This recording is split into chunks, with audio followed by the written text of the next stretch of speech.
नमस्कार।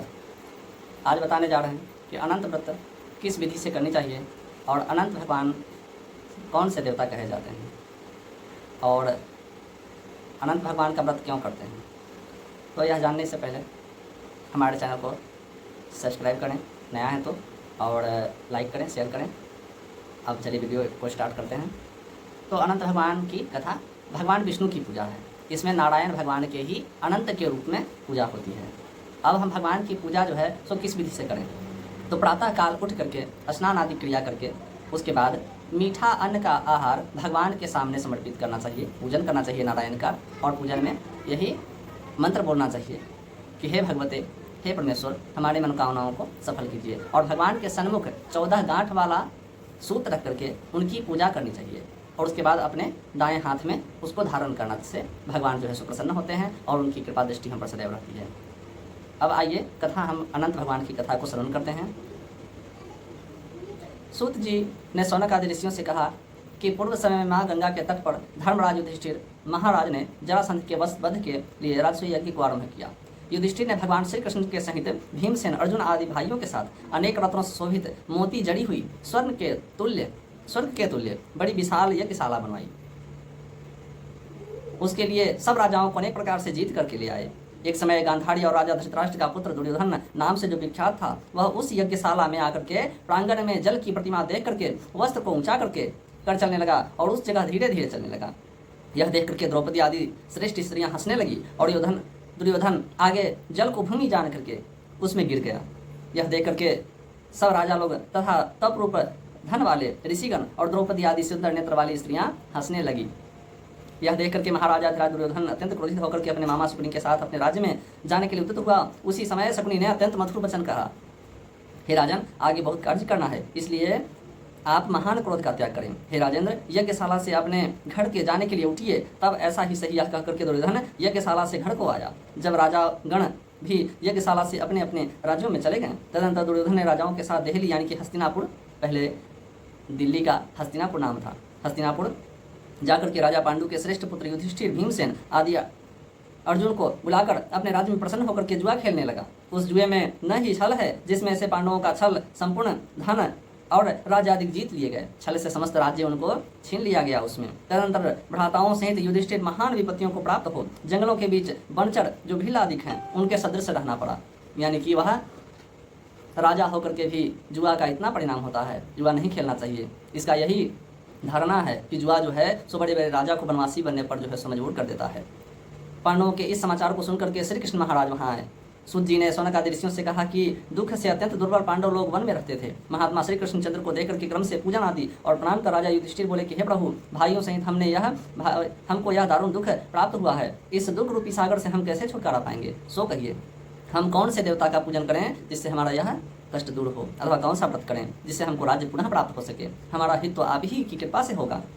ऐसा सुनकर के श्री कृष्ण भगवान बोले कि हे युधिष्ठिर, पुरुषों और स्त्रियों के समस्त पापों को नष्ट करने वाला अत्यंत उत्तम एक अत्यंत अनंत नामक व्रत कहता हूँ, जो भाद्रपद मास में शुक्ल पक्षी चतुर्दशी तिथि को किया जाता है। उस व्रत के अनुष्ठान मात्र से संपूर्ण पापों का नाश हो जाता है। ऐसा सुनकर के राजा युधिष्ठिर ने कहा कि हे वासुदेव, आपने जो अनंत व्रत कहा है वह क्या शेषनाग का व्रत है? कौन से देवता का पूजन है, या नक्षत्र का पूजन है, या अनंत परब्रह्म का व्रत है? हे केशव, यह अनंत किस देवता का नाम है? वह सत्य सत्य कहिए। ऐसा सुनकर के श्री कृष्ण भगवान बोले कि हे धर्मराज, अनंत हमारा ही नाम है, यानी कि भगवान विष्णु का ही एक नाम अनंत है, हमारा ही नाम है। इसे हमारा ही स्वरूप जानो। सूर्य आदि जितने देवता हैं और काल आदि जो कहे जाते हैं वह सब हमको ही जानो। काला, काष्ठा, मुहूर्त आदि, दिन, रात्रि, यह सब जितने ही शरीरवान प्राणी हैं तथा पक्ष, मास, ऋतु, वर्ष, युग और काल आदि की व्यवस्था सब मुझी को जानो। यह जो मैंने काल आदि कहा है वह इस अनंत नाम से प्रसिद्ध है। वहीं मैं भूमि का भार अल्प करने के लिए कृष्ण के नाम से अवतरित हुआ हूँ। दानवों का नाश तथा साधु पुरुषों की रक्षा के लिए निमित्त मुझको वासुदेव के कुल में भी उत्पन्न जानो। आदि अंत मध्य जिसका नहीं है, ऐसे कृष्ण, विष्णु, शिव, वैकुंठ, सूर्य, चंद्र, सर्वत्र व्याप्त ईश्वर मुझको ही जानो। हे युधिष्ठिर, नहीं है उत्तम जिससे ऐसा विश्वरूप जो योगी लोगों से ध्यान किया गया है, वह संपूर्ण रूप वाले अनंत हम ही हैं, जिससे 14 इंद्र, 8 वसु, 12 सूर्य, 11 रुद्र, 7 ऋषि, 7 समुद्र तथा वृक्ष आदि सहित संपूर्ण पर्वत हम ही को जानो। 27 नक्षत्र तथा 10 दिशा पृथ्वी, 7 पाताल तथा ध्रुव आदि 7 स्वर्ग, यह सब हम ही हैं। इस विषय में कुछ भी संदेह न करो। ऐसा वचन सुनकर के राजा युधिष्ठिर बोले कि हे सर्वव्यापी भगवान, अनंत व्रत का महात्म्य तथा विधि कहिए। अनंत व्रत का अनुष्ठान करने वाले प्राणी को क्या पुण्य और क्या फल मिलता है, वह भी कहिए। पूर्व काल में यह अनंत व्रत किसने किया था और मृत्युलोक में किससे प्रकाशित किया गया, यह सब विस्तार पूर्वक हमसे कहिए।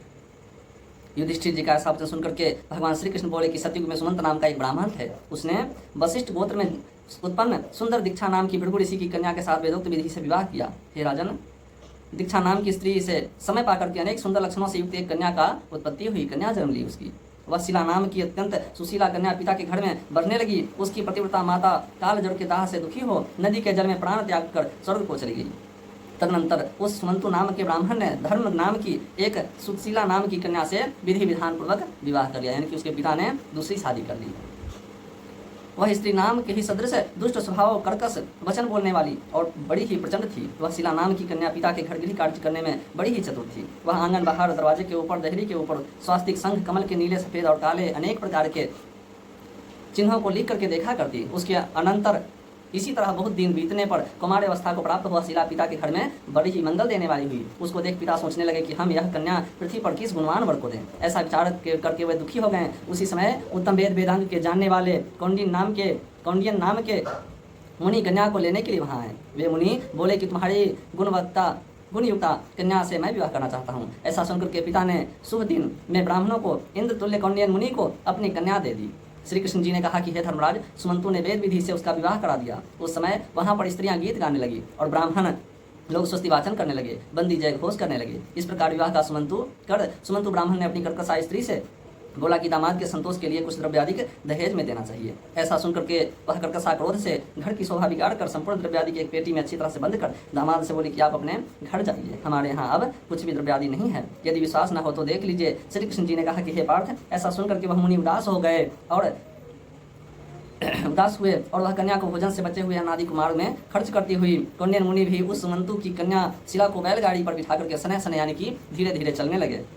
जाते जाते पुण्यदा यमुना नदी को देख करके उसके किनारे रथ खड़ा करके शिष्यों को नियुक्त कर वे स्नान संध्या आदि करने गए। मध्याह्न के समय भोजन का समय जानकर रथ से उतरी। नदी के किनारे उस शिला ने लाल वस्त्र पहने हुए स्त्रियों को झुंड देखा।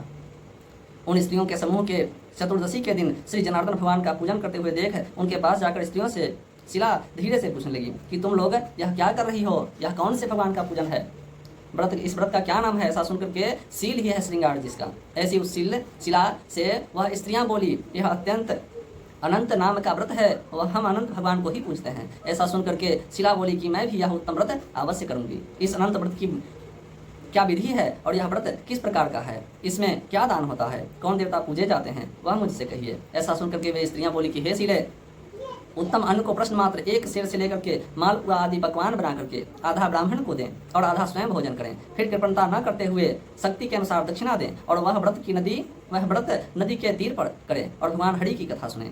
कुशा के शेष नाग बना करके बांस के पात्र में रखकर फिर स्नान कराकर मंडप के भीतर भगवान की सविधि पूजन कर चंदन, पुष्प, धूप, दीप और अनेक प्रकार के नैवेद्य आदि मिष्टान से सहित रखे। उनके आगे मजबूत सूत का डोरा रखकर केसर रंग में रंग कर 14 गांठ देकर बाएं हाथ में धारण करे। प्रथम यह स्मरण करे कि हे वासुदेव, नहीं है अंत जिसका, ऐसे संसार रूपी महासागर में डूबे हुए मेरी अच्छी तरह से उद्धार करो और अपने अनंत रूप में लीन करो। हे सुत रूपी अनंत भगवान, आपको बार नमस्कार है। ऐसा स्मरण कर सुत रूपी अनंत भगवान को बाएं हाथ में बांधकर स्वचित हो भोजन करे। संसार रूपी अनंत नारायण भगवान का ध्यान तथा भोजन कर अपने घर को जाए। हे भद्रे, यह व्रत तुमसे कहा। भगवान श्री कृष्ण युधिष्ठिर से बोले कि हे राजेंद्र, प्रश्न चित्त से ऐसा व्रत विधान सुनकर यह शिला भी सुंदर डोरे को हाथ में बांधकर व्रत करने लगी। जैसा 14 गांठ देकर के बाएं हाथ में बांधना कहा है, वैसा ही बांधकर अपने भोजन का आधा ब्राह्मण को देकर के और स्वयं बाकी भोजन करने लगी। स्त्रियां अपने बाएं हाथ में अनंत को धारण करें और पुरुष जो है सो दाहिने हाथ में उसको धारण करते हैं। पति के साथ बैलगाड़ी द्वारा अपने घर को वह वापस जाने लगी। तब से शुभ शकुनों पर उसका विश्वास हो गया। वह अनंत व्रत के करने से गोधन और धन धनादि से भरपूर हो गया।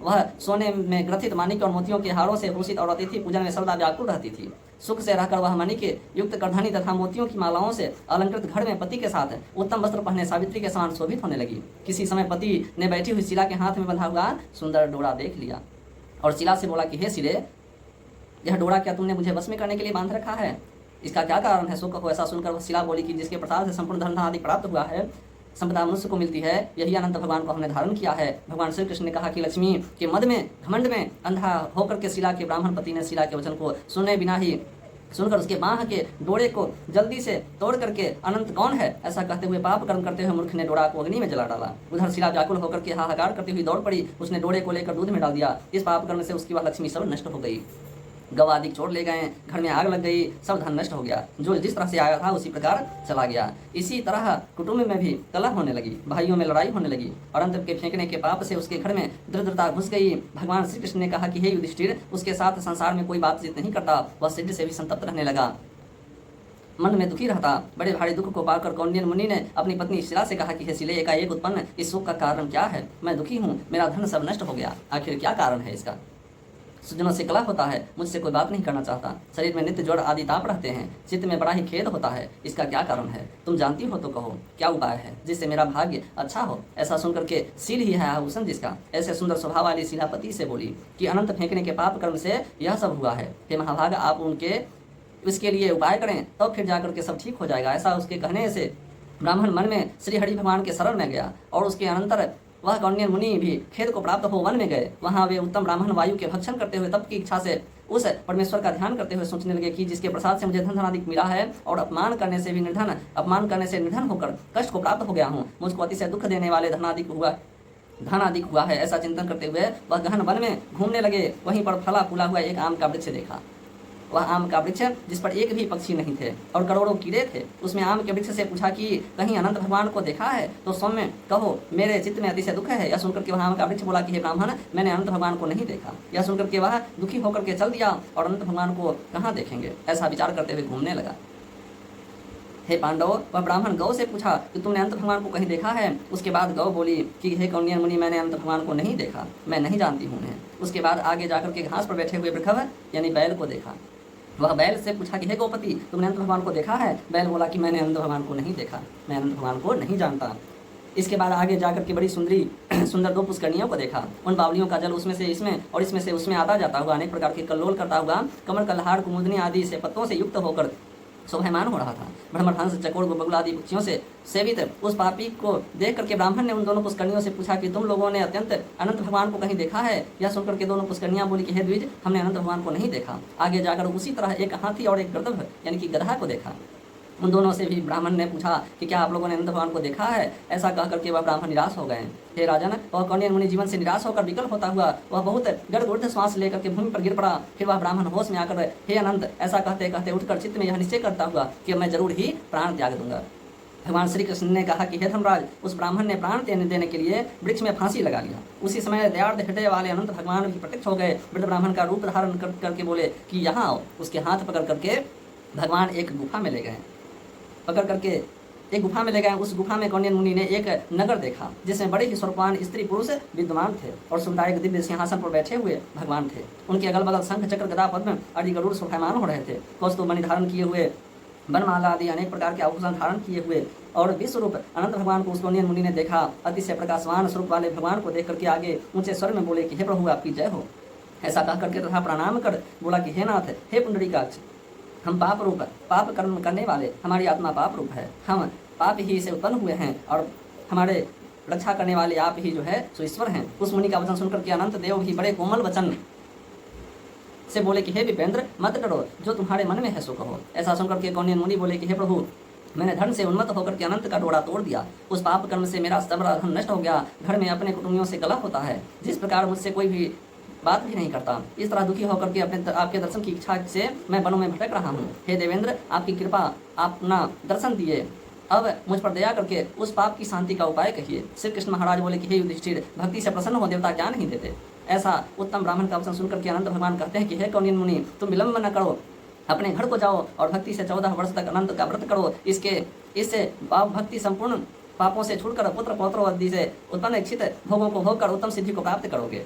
अंत में मेरा स्मरण करके मुझको ही निसंदेह प्राप्त हो जाओगे। हम संपूर्ण लोगों के कल्याण के लिए तुमको वरदान देते हैं। यह शिला का अनंत व्रताधिक श्रेष्ठ व्याख्यान और कल्याण करने वाला अनंत व्रत जो प्राणी सुनकर किया करेंगे वे शीघ्र ही पापों से छूट करके परम गति को प्राप्त होंगे। अनंत देव ने कहा कि हे ब्राह्मण, मेरे पास जिस मार्ग से तुम आए थे वही मार्ग से तुम जल्दी घर को जाओ। ऐसा सुनकर के कौंडिन्य मुनि बोले कि हे स्वामी, मैं पूछता हूँ सो बताइए। जंगल में घूमते हुए मैंने कुछ कौतुक देखा, वह क्या था? वह कहिए, वह आम का वृक्ष कौन था? वह वृषभ कौन था? वह कमल प्रहार कुमुदनी कौन थे?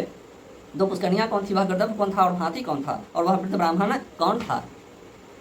अनंत देव बोले कि वहाँ वृक्ष वेद विद्या को अच्छी तरह से जानने वाला ब्राह्मण था, यानी कि वह विद्वान था, लेकिन अपने शिष्यों को कभी विद्या नहीं दी, इसलिए वह एक वृक्ष बना और उस वृक्ष पर जो है सो सैकड़ों कीड़े लग जाते थे, यानी कि उसको वह फल खाने वाला कोई नहीं। जब ज्ञान उसके पास था तो ज्ञान किसी को नहीं दिया, इसलिए वह फल भी उसका जो है सो निरर्थक दिया। और जो गौ को देखा वह बीज को खा जाने वाली पृथ्वी रही, और जो घास पर वृक्ष देखा वह सत्यनारायण का धर्म था। और धर्म अधर्म आदि जो कुछ परस्पर लेती रहती है, तब वेद पाठ करने वाले ब्राह्मणों को जो नहीं दिया, भिक्षुओं को भिक्षा कभी नहीं दी, उस पाप कर्म से दोनों का जल आपस में इधर उधर होते रहता है। जो गर्दभ देखा वह क्रोध था, और जो हाथी देखा वह अभिमान रहा। और जो ब्राह्मण जो रहा सो अनंत हम हैं, और जो गुफा है वही कठिन संसार है। अनंत देव ऐसा बताकर उसी जगह अंतर्ध्यान हो गए। यह स्वप्न के समान देखकर उस जगह पर मुनि अपने घर को आए और 14 वर्ष तक अनंत व्रत कर जैसा अनंत देव ने कहा था वह सब सुख होकर अंत में अनंत देव को स्मरण करके अनंत लोक को चले गए। हे राजर्षि, तुम भी यह कथा सुनो और व्रत करो। जिस प्रकार ब्राह्मण को 14 वर्ष में फल प्राप्त हुआ, तुमको भी उसी तरह अनंत देव की कृपा से इच्छित वस्तु एवं वर्ष में ही कथा सुनकर के व्रत करने से प्राप्त हो जाएगा। हे राजन, व्रतों में उत्तम व्रत मैंने कहा है, जिसको सुन प्राणी सब पापों से छूट जाते हैं, इसमें संदेह नहीं, और हरिचरणों को प्राप्त होते हैं। हे कुरुकुल में उत्पन्न हुए युधिष्ठिर, जो शुद्ध विचार वाले प्राणी संसार रूपी गुफा में सुख से फिरने की इच्छा करते हैं, वह तीनों लोगों के स्वामी अनंत देव का पूजन कर डोरे को दाहिने हाथ में बांधते हैं। इसी के अंतर हमारा कथा समाप्त होता है। बोलिए विष्णु भगवान की जय, लक्ष्मी माता की जय। वीडियो अच्छी लगी होगी तो चैनल को लाइक करें, शेयर करें, सब्सक्राइब करें। धन्यवाद।